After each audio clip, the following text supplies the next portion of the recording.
2 రోజులుగా ఎల్లో మీడియాలో సోషల్ మీడియాలో టీడీపీ అనుబంధం సంబంధించినటువంటి పత్రికలలో 700 కోట్ల కుంభకోణము, రాష్ట్రం అంతా కూడా భూములన్నీ కూడాను జగన్మోహన్ రెడ్డి గారు, వారి కుటుంబ సభ్యులు, వారి అనుచరులు దోచుకున్నారు, మొత్తం అంతా రాష్ట్రంలో భూమి ఎవ్వరి పేరుతో లేదు, మొత్తం తీసేసుకున్నారనేటువంటి ఒక కలరింగ్ ఇస్తూ నానా హంగామా చేస్తూ ఉన్నారు కొన్ని ఎల్లో మీడియా ఛానల్స్, వారికి సంబంధించినటువంటి కొన్ని పత్రికలు.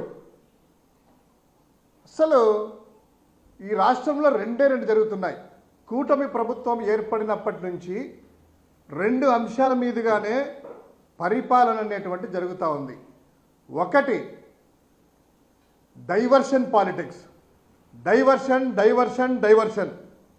నెలకు ఒక చొప్పున ఒక టాపిక్ తీసుకోవడము, దాని చుట్టూ కథలు అల్లడము, వీళ్ళ మేనిఫెస్టోని, సూపర్ 6ని, సంక్షేమ పథకాలు ఏదైతే వాళ్ళు చెప్పినటువంటి వాటిని అమలు చేయకుండా వాళ్ళ పరిపాలనలో అరాచకాలు, అసాంఘిక శక్తులు ఇష్టారీతిలో రాజ్యం ఏలుతుంటే వాటిని అన్నీ మభ్యపుచ్చుకోవడానికి డైవర్షన్ పాలిటిక్స్.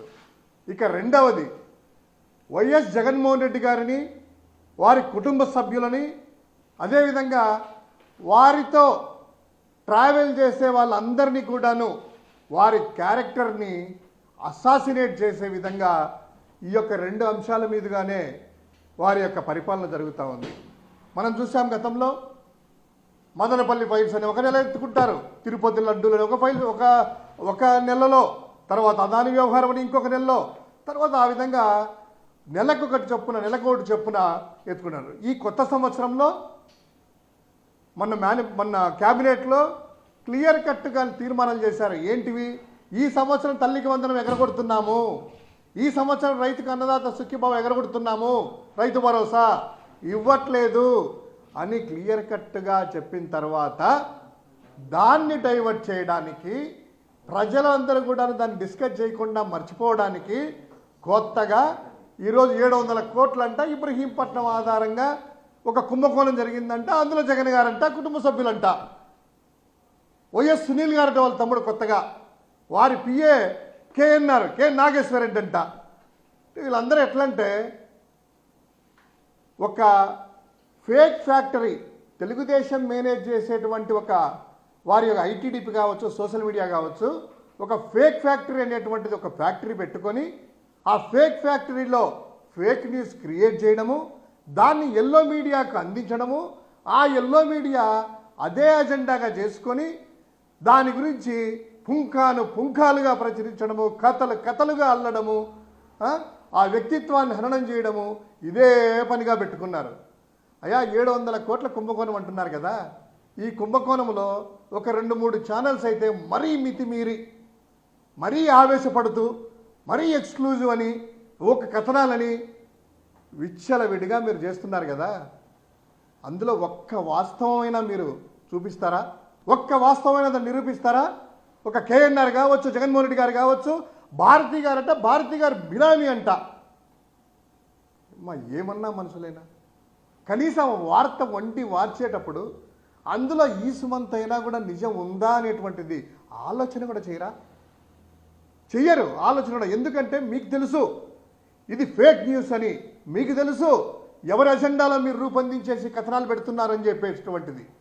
వాడు ఎవడో శ్రీకాంత్ అట, వాళ్ళు బెదిరించారట, ఎవడో సింగ్ అట, ఒక్కటన్నా ఉందయ్యా? ఎక్కడైనా కూడాను ఫిర్యాదుదారు వెళ్ళేసి మాకు సంబంధించిన భూమి వీళ్ళు తీసుకున్నారు, ఇదిగో మా రిజిస్ట్రేషను, పలాని పుల్లయ్యో సుబ్బయ్యో ఎల్లయ్యో వెళ్ళి ఒక ఫిర్యాదు చేస్తే, పలానోళ్ళు అని చెప్పి రిజిస్టర్ ఎంక్వైరీ చేస్తే ఆ రిజిస్ట్రార్ వచ్చేసి ఇదిగో అని చెప్తే ఒక ఆధారాలన్నా ఉండాలి కదా. ఏమీ లేదు, వేగ్గా వండి వారించడము, జనాల మీద దోయడము. దీని ఎలా ఉందంటే, నేను ఒక ఫేస్బుక్లో అంటే వీళ్ళ సోషల్ మీడియా సంబంధించింది, దీంట్లో మళ్ళీ ఈ కథనాలు జనాలు చూస్తారో చూడరో అనే ఉద్దేశంతో థంబ్నెయిల్స్ ఏంటంటే అందులో జబర్దస్త్ ఎవరో హీరోయిన్లను లేకపోతే నటీమణులను తీసుకురావడము, వారి ఫోటోలు కూడా ఒక్కసారి చూడండి. అంటే మామూలుగా చూడరు కదా జనాలు, ఇలాంటి ఫోటోలు పెట్టి అశ్లీలమైనటువంటివి ఆ పిక్చర్స్ పెట్టడము, ఈ పిక్చర్స్లో అంటే జనాలు చూస్తారు కదా, వ్యూయర్షిప్ పెరగాలి కదా, జనాలకు ఫేక్ న్యూస్ జనాలు పంపించాలి కదా,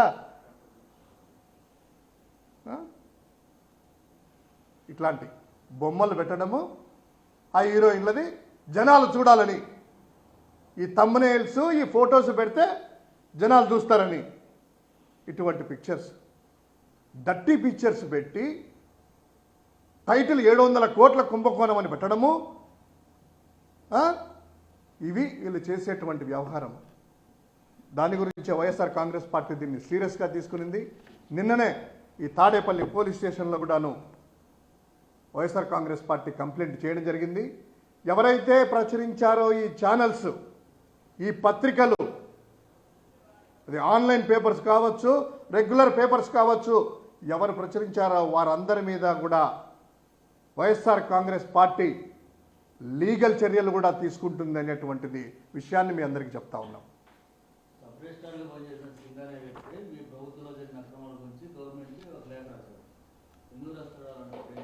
ఇప్పుడు సింగ్ అనేటువంటి వ్యక్తి వైఎస్ఆర్ కాంగ్రెస్ పార్టీ హయాంలో మేము అతన్ని పెట్టుకొని ఎన్ని చేస్తే అతని మీద ఏసీబీలు చేస్తుందా? అతని మీద ఆ యొక్క అవినీతి చేశాడని చెప్పి ప్రభుత్వం ఎవరైనా చేస్తారా? ఆ కథలు చూస్తే అర్థం కాలేదా? ఒక వ్యక్తి ఏదైనా పని చేయించుకునేటప్పుడు అతను చెప్పి చేసుకుంటారు, కానీ ఎవరైనా కూడాను అతని మీద ఏసీబీ దాడులు చేయించడం అంట, ₹1 కోటి అంట, 30 లక్షల రాబట్టారంట. అదేందో మరి విచిత్రంగా 700 కోట్ల కుంభకోణం ఏంది? 700 కోట్లు తీసుకున్నప్పుడు 30 లక్షలు రాబట్టారంట. ఏమొచ్చిందా? లాజిక్ అని ఉండాలి కదా. ఈ లాజిక్ ఎట్లా మిస్ అవుతారు వీళ్ళందరూ కూడాను? 700 కోట్లు ఎక్కడ, 30 లక్షలు ఎక్కడ?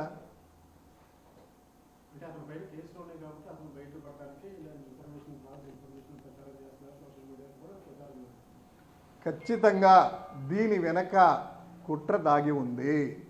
వీరి పేర్లు తీసుకురావడం వెనక కుట్ర దాగి ఉంది. కేవలము వైఎస్ కుటుంబాన్ని, జగన్మోహన్ రెడ్డి గారి కుటుంబాన్ని, సన్నిహితులని, వారి క్యారెక్టర్ని వీళ్ళు పుట్టినప్పటి నుంచి ఎల్లో మీడియా పుట్టుకతోనే వైఎస్ కుటుంబానికి వ్యతిరేకంగానే వాళ్ళ యొక్క వార్తలు చూస్తున్నాము, కథనాలు చూస్తున్నాము. ఈరోజు కూడాను వాళ్ళ సంక్షేమ పథకాలు ఎగరగొట్టాలి, జగన్మోహన్ రెడ్డి గారు నిందించాలి. ఏమున్నా కూడాను అబ్బో ఈ భూమి అంటే జగన్ గారు తీసుకున్నారట, జగన్ గారు ల్యాండ్ టైటిల్ యాక్ట్ నుంచి ఇదే చెప్పి చెప్పి చెప్పి అధికారంలోకి ఎట్లా ఒకటి వచ్చారు కదా. వచ్చిన తర్వాత చిత్తశుద్ధిగా పరిపాలన చేయండి అయ్యా, జనాలందరికీ తెలుసు ఇదంతా. జగన్మోహన్ ఎవరైతే అధికారులు కావచ్చు, ఈ ఎల్లో మీడియా కావచ్చు, ఇటువంటి ఫేక్ న్యూస్లు సృష్టించే వాళ్ళు కావచ్చు, ఫేక్ ఆధారాలు లేకుండా ఎన్ని చేసే వాళ్ళకి ఒకటే ఒకటి చెప్తున్నాము. జగన్మోహన్ రెడ్డి గారు చిన్న వయసే, ఈరోజు ప్రతిపక్షంలో ఉండొచ్చు, ఖచ్చితంగా అతనికి 20 నుంచి 25 సంవత్సరాల అధికారంలో మళ్ళీ రాబోతున్నాడు, 20 సంవత్సరాల అధికారంలో ఉంటాడు. ఎవరిని కూడా వదిలిపెట్టేటువంటి ప్రసక్తే లేదు. ఇటువంటి తప్పుడు కథనాలను వండించే వాళ్ళని కావచ్చు, ఇటువంటి క్యారెక్టర్ అసాసినేట్ చేసే వాళ్ళని కావచ్చు, వదిలిపెట్టే ప్రసక్తే లేదు. చట్టపరంగా చట్టరీత్యా చర్యలు తీసుకుంటుంది. ఇప్పటికైనా కూడాను ఆధారాలు లేకుండా ఇటువంటి న్యూస్ ప్రచురించకూడదు. ఏదో డిప్యూటీ సీఎం గారు చెప్తా ఉంటారు కదా, ఆడవారిని పేర్లు రాకూడదయ్యా, లేకపోతే కనుక ఇటువంటి ఫేకులు రాకూడదు, ఫేక్ న్యూస్లు రాసే వాళ్ళని ఇట్లా సోషల్ మీడియాలో కూడా పెట్టాలి. ఇది మీడియాలో కూడా కంట్రోల్ తీసుకురావాలి. తెల్లవారు లేచినప్పటి నుంచి అబద్ధాలు వండి వారిస్తూ చేసేటువంటి ఈ మెయిన్ స్ట్రీమ్ మీడియాను కూడాను, ఇటువంటి వార్తలు సృష్టించే వాళ్ళ మీద కూడాను మీరు ఎందుకు చర్యలు తీసుకోరయ్యా? ఎందుకు మాట్లాడరు? మీకు అనుకూలంగా ఉన్నాయి వార్తలనే, లేదా మీరే రాయిస్తున్నారనే ఈ వార్తలన్నీ కూడాను? ఇది పద్ధతి కాదు. ఎటు తీసుకుపోతున్నారు ఇదంతా కూడాను? ఆ చీమకుర్తి శ్రీకాంత్ అనేవాడు ఎవడో తెలియదు. ఆ చీమకుర్తి శ్రీకాంత్ నిన్న వాళ్ళ ఛానల్లోకి వచ్చి మనం కూడా చూసాము, నాకే సంబంధం లేదు, నేను ఏదో కొన్నాను తీసుకున్నాను అనేటువంటిది ఆయన వాళ్ళ వ్యవహారాలు అంతా కూడా ఉంది. ఎక్కడైనా ఇక్కడ వైఎస్ కుటుంబం కానీ, ఆ సన్నిహితులు కానీ, వీళ్ళు చెప్పే వైఎస్ సునీల్ కావచ్చు, కేఎన్ఆర్ అనేటువంటి వ్యక్తి కావచ్చు, ఎక్కడైనా ఉన్నారా వారి సంభాషణల్లోనే? అయినా బాధితులు ఎవడన్నా కూడా ఉన్నాడా? బట్టగాల్చి మొహం మీద వేయడము, లేకపోతే కనుక ఎద్దు ఈనిందంటే ఘాటికి కట్టేయడము, ఇది జరుగుతూ ఉంది. ప్రజలంతా గమనిస్తూ ఉన్నారు. తప్పకుండా దీని మీద తగు సమయంలో లీగల్గా కూడాను చర్యలు తీసుకుంటాం.